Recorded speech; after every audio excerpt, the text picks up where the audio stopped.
तो ये है शिरगुल महाराज जी का मंदिर। करीब 4 घंटे की कठिन चढ़ाई के बाद हम यहाँ पर पहुँचे हैं और आपको जो है यहाँ के दर्शन करवाए हैं। उम्मीद है आपको जो है शिरगुल महाराज के दर्शन करके अच्छा लगा हो, शांति जो है आपको यहाँ मिली हो। तो ये कठिन चढ़ाई उन लोगों के लिए और भी मुश्किल हो जाती है जो लोग बाहर से आते हैं और जिनको अनुभव नहीं है, उनके लिए बड़ी मुश्किलों बड़ा सफर रहता है। ये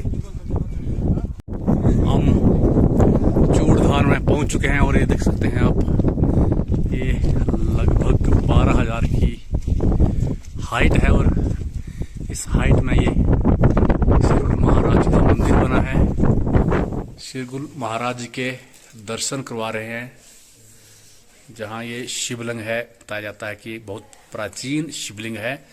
हम यहाँ जो पंडित जी हैं उनसे बात करेंगे कि इस शिवलिंग के पीछे क्या मान्यता है और क्या कहानी है जिसकी वजह से जो है शिरगुल जी महाराज यहाँ पर स्थापित हुए और 12,000 की हाइट पे लोग दर्शन करने आते हैं। जी मैम, चूड़धार जो मंदिर है वहाँ के लिए जो भी अब पर्यटक जाएंगे या लोग जाएंगे उनके लिए एक शुल्क शुरू करने जा रही है सरकार। किस तरह का शुल्क रहेगा और कब से शुरू करने जा रहे हैं? पहले तो मैं आपको ये बताना चाहूँगी कि जो चूड़धार जो है वो एक सेंचुरी एरिया है, एक ये वाइल्ड लाइफ सेंचुरी एरिया लगभग 55 स्क्वायर किलोमीटर में ये फैला हुआ है और वहाँ पे बहुत ही विभिन्न प्रकार के जीव जंतु जो हैं वो पाए जाते हैं। तो अभी हाल ही में हमारा लोगों के साथ एक मीटिंग हुआ था। हमने वहाँ पे एक इको डेवलपमेंट कमेटी का भी गठन किया है चूड़धार को लेके। उसके पीछे का जो अगर जेनेसिस जो ये रहा कि अगर आप आज की तारीख में देखेंगे तो वहाँ पे ट्रैकर्स भी बहुत सारे जा रहे हैं, पर्यटक जाते हैं और साथ ही साथ वहाँ पे मंदिर है चूड़धार में जो, तो वहाँ पे आस्था का वो एक धार्मिक केंद्र है, तो वहाँ पे भी लोग जाते हैं। तो अभी क्या हो रहा है कि वहाँ पे कोई भी हर तरह की मूवमेंट जो थी वो अनरिस्ट्रिक्टेड थी, अनरेगुलेटेड थी। तो लोगों के साथ हमने चर्चा की तो हम इस निष्कर्ष पे पहुंचे कि इसको थोड़ा हम रेगुलेट करेंगे। रेगुलेट से बात ये आई कि जब भी लोग ट्रैकर्स जाते हैं, लोग जाते हैं, तो रास्ते में कोई भी उनको फैसिलिटी, कोई एमिनिटी नहीं है, पानी पीने का नहीं है, टॉयलेट फैसिलिटी नहीं है। तो उन चीज़ों को रेगुलेट करने के लिए हमें मैन पावर की भी ज़रूरत है और साथ ही साथ आप कह सकते हैं कि फंड जो मेन जरिया होते हैं उसकी भी ज़रूरत थी। साथ ही साथ वहाँ पे लोगों के साथ जो हमारी चर्चा हुई वो ये हुई कि हम एक लाइवलीहुड जनरेशन एक्टिविटीज़ है ना, लोगों के रोजगार के साधन भी वहाँ पे करवाना चाह रहे थे। तो इन्हीं सारी चीज़ों को ध्यान में रखते हुए हमने वहाँ पे इको डेवलपमेंट कमेटी का हमने गठन किया है जो कि रजिस्टर अभी हो चुकी है।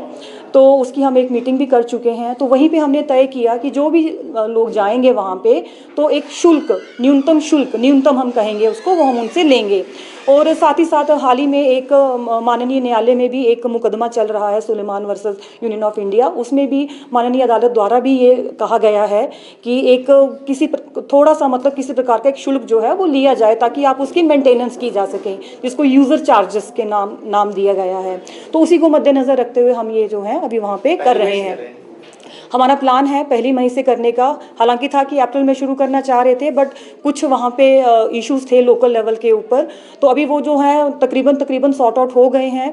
बट हाँ, ये ज़रूर बताना चाहूँगी कि अभी हम वहाँ पे शिमला, सोलन, सिरमौर ज़िले के जो निवासी हैं उनके ऊपर किसी भी प्रकार का कोई हम शुल्क उनसे नहीं लेंगे। जो बाहरी हिमाचली हैं उनसे लेंगे 50, बाकी स्वेच्छा से अगर कोई देना चाहेगा तो 20 रुपये का न्यूनतम शुल्क रखा गया है बाकी हिमाचलियों के लिए, और ट्रैकर्स के लिए हमने अलग रेट रखे हैं। Thank you.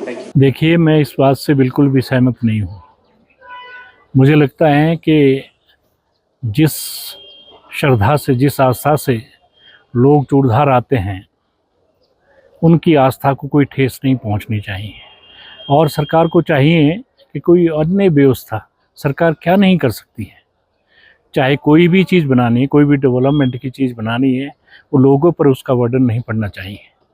सरकार को खुद ये देखना चाहिए। दूर दूर से लोग आते हैं और हमारा ये ज़िला सिरमौर का बहुत बड़ा तीर्थ स्थल है, इसे बदनाम नहीं करना चाहिए। सरकार को भी ऐसा काम नहीं करना चाहिए। मेरा निवेदन है कि इस पर दोबारा एक बार सोचना चाहिए सरकार को और कोई और डिसीजन लेना चाहिए इस प्रकार का कार्य नहीं करना चाहिए।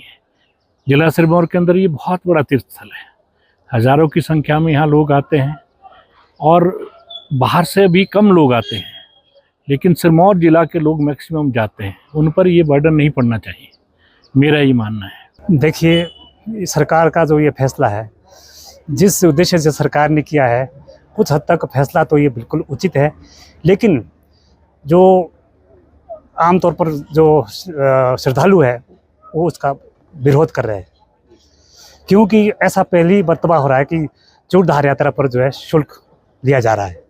आज तक हमारे जो खासकर सिरमौर के कोई भी मंदिर है, कोई भी तीर्थ स्थल है, वहाँ पर जो है किसी भी तरह का शुल्क नहीं लिया जाता है। और अगर चूड़धार में शुल्क लिया जाता है तो ये श्रद्धालुओं के लिए जो है वो इसका जो है मतलब ठीक नहीं है, क्योंकि श्रद्धालु इसका विरोध कर रहे हैं। सरकार का जो उद्देश्य है वो ये है कि जो खासकर जो चूड़धार है वो काफ़ी हाइट पे है, तो वहाँ के जो रास्ते हैं वो दुर्गम है। तो सरकार का मकसद ये है कि जैसे जो नौराधार से चूड़धार का जो रास्ते का सुधार हो, और उधर जो है ज़्यादा पर्यटक श्रद्धालु जा रहे हैं तो वहाँ रास्ते में जो है गंदगी बहुत होती है, शौचालय की व्यवस्था नहीं है। तो सरकार ने इसी मकसद से ये शुल्क लगाया है ताकि वहाँ पर जो है शौचालय का निर्माण किया जा सके और रास्ते का सही तरीके से निर्माण किया जाए और पर्यावरण को बचाया जाए। खासकर जो सेंचुरी एरिया है वहाँ पर जो है पर्यावरण को बचाने के लिए जो है सरकार का एक प्रकार से उचित निर्णय है, लेकिन जो श्रद्धालु है वो उनको जो ये रास नहीं आ रहा है सरकार।